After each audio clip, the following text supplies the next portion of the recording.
may kaso na din kaya ikakasuhan na. Kailan? Linggo daw ho. Pakinggan natin. At 3 donors. Ito. Game. Okay. Kamusta na kaya si Rodante Marcoleta? No, habang pinapanood itong mga balita na ito, simangot pa din kaya? Lukot pa din ho kaya ang muka, mga kababayan?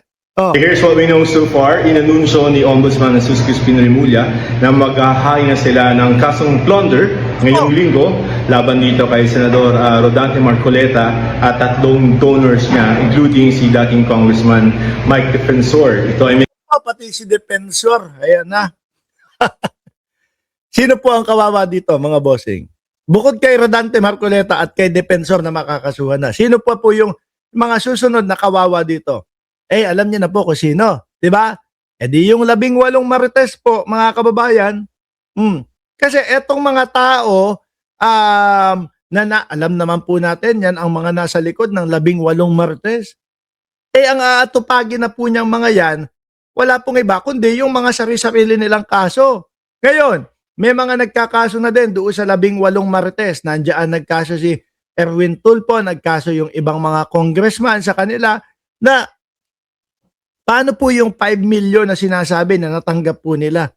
Tingin nyo, sasapat at huhusto po yun? Hindi, mga bossing. Kulang na kulang yun. Dahil baka isang congressman lang po o kung sino man ang magkaso at ang maging danyos ay 5 milyon kada isang ulo ng 18 marites, wala na po yung mga yan. Tingin nyo po, aasikasuhin pa ni Defensor yan?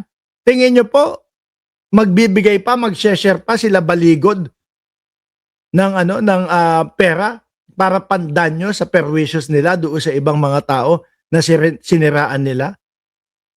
Lalo na sila Kiko Pangilinan. Tahimik po ngayon yan, mga bossing. Magugulat na lang po tayo, bumilang tayo 1.5 buwan. Biglang magiging news. Kinasuhan na ng kampo ni Kiko Pangilinan at ni Sharon Cuneta yung 18 marites. O lalo po yan. Yung 5 milyon nila, barya lang yun para po doon sa versus po doon sa magiging mga danyos perwisyon nila kapag ka etong mga kaso na ito nag-go through. Tumuloy-tuloy po. Sabi ko nga sa inyo pagkakulang o hindi na ibigay yung mga danyos na yan, mga bossing, malamang sa loob ang kulungan, ang tuloy ng 18 marites na yan. Di ba?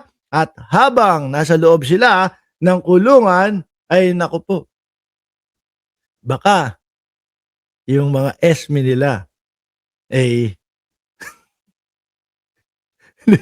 tutuloy ko ba? Hindi, baka yung mga esmi nila sumama na sa iba, di ba? Iisipin niyo tao lang din ho yan, naghahanap ng init ng katawan, mga kababayan. Yung si 18 marites, wag kayong mag-alala, no, kasi mapapainitan din naman yung mga wet packs ninyo doon sa kulungan kapag naloob kayo. Kaugnayan doon sa pagtanggap umano ni Marcoleta ng 75 million pesos na pera o regalo noong January 2025 nung panahon bago tumakbo siya bilang senador. January 2025. Alam nyo, mga kababayan, ang tingin ko dito kasi na style na ginawa nila, mga bossing. Di ba nga napansin ng publiko ng mamamayang Pilipino, bakit ganon? No? Good morning at good night, Ma'am Princess Paris. Bakit ganon? Yung SALN ni Marcoleta, ang liit. Tapos pero yung nagastos doon sa kanyang pangangampanya lagpas 100 milyon. Bakit ganon? Parang hindi tugma. Ano po? Tapos wala pang isinulat si Rodante Marcoleta doon sa kanyang sose kung sino yung mga nag-donate sa kanya ng pera para sa kampanya niya. Diba? Ngayon, napansin ng mamamayang Pilipino. Di, syempre, bakit ganoon?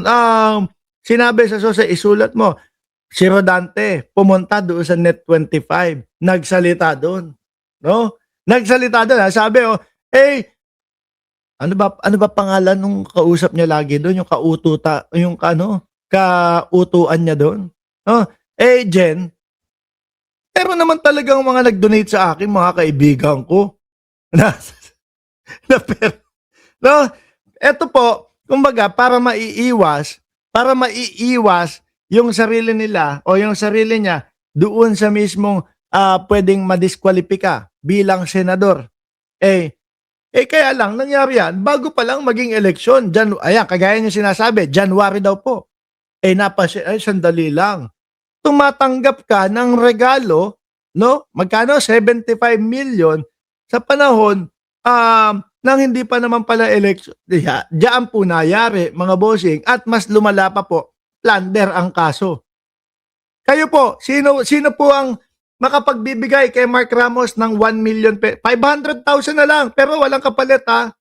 Baka meron po dyan. Oy, si Alaga, nandyan na. Parang hirap pong isipin. 75 million yung matatanggap mo, tapos walang kapalit. Wala lang, basta ano ka lang, gusto lang namin ikaw manalo sa pagkasenador. Pwede po ba yun? Or baka ang kapalit po, eto na nga, senador ka na, kapag ikaw ay naging senador, tapos itong mga negosyo ko, nadadali, nayayari, yung mga nakikita, yung mga illegal, ipagtanggol mo ko. Di po ba? Ay nakikita natin yung pagsasamahan ni Rodante Marcoleta mga kababayan. Sabi ni Commander Chorba, charity, putragis na 75 million, ano? Yung itsura ni Defensor parang imposible na mag-charity ng 25 million na wala kapalit yun. Di ba? At nakaupo siya bilang kongresista. So this week gagawin yan, wala palang tiyak na petsa na sinabi si Ombudsman Remulla. And aside from that, ayon kay Ombudsman Remulla, si dating DPWH Secretary Manuel Bonoan ay gagawin na nilang state witness para doon sa mga kaso ng mga flood control. Dahil isa sa mga dahilan ay yung kanyang kalusugan at syempre yung kanyang kalaman bilang dating DPWH. Pinaka-head talaga. Siya yung nakakaalam lahat. Tungkol sa kung ano ba yung nangyari dun sa mga flood control cases. Tapos, itinanggi nitong si Ombudsman Remulla na yung pagpahahain nila ng kaso laban kay Senator Marcoleta ay may kinalaman pa dun sa pagpabawas ng mga minority senators dun sa ng putik naman na yun.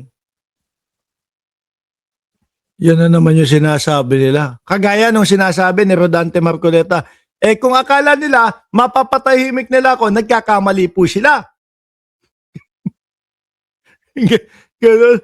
Yun yung lagi nilang sinasabi no? Kapag ka nakakasuhan, kaya lang naman ako kakasuhan niya kasi nandito ako sa minority, kasi nandito ako sa panig ni Peter Cayetano. Meron, galing sa bibig ni Rodante Marcoleta mga bossing. Yung mga katotohanan. Yung mga katotohanan at yung mga mismong ebidensya. Di ho ba? Kaya alam nyo mga DDS, ang sasabihin nyo kay Rodante Marcoleta, Sir, kapag kami mga ganyang problema, kapag kami mga ganyang issue, itikom mo na lang yung bibig mo. Huwag ka na magkano, huwag mo na ipagtatanggol yung sarili mo.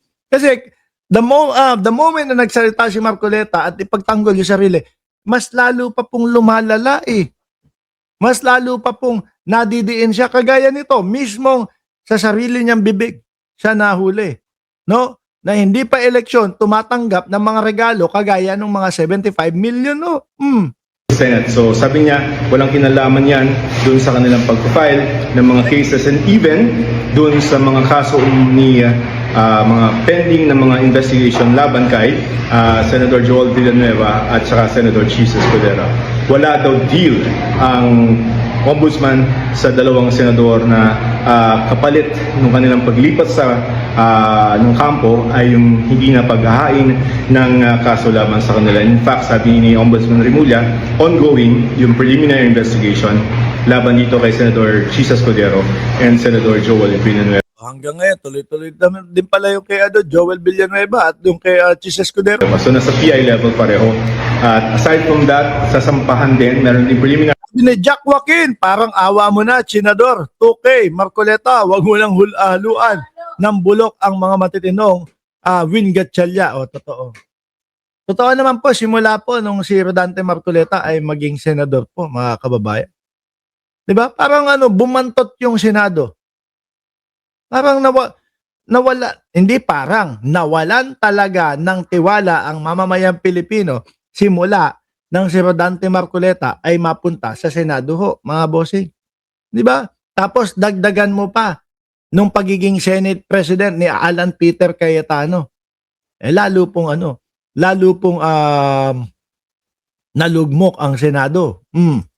Investigation ng Ombudsman laban sa siyam na mga contractors. Ito yung mga kongresista na hindi lang mga kongresista kundi mga contractors din, yung mga kumpanya sila na nangungontrata ng mga flood control projects sa DPWH. So again, magpa-file ng case laban kay Senator Marcoleta this week. Denies na yun ay may kinalaman sa labanan ng numero sa Senate. Tapos pending pa yung kay Senator Villanueva and Senator Escudero. Then there will be 9 more na mga kongresista na pa-filean din after the preliminary investigation. So that's what we know so far. Ako si Joseph Morong ng GMA News. Ngayon, ang tanong, ano ang magiging hakbang? Ano ang gagawin ni Rodante Marcoleta? No? Uso po sa mga DDS. Nag-game pala ang anak mo dyan sa likod mo. Oo. Naglalaro pala.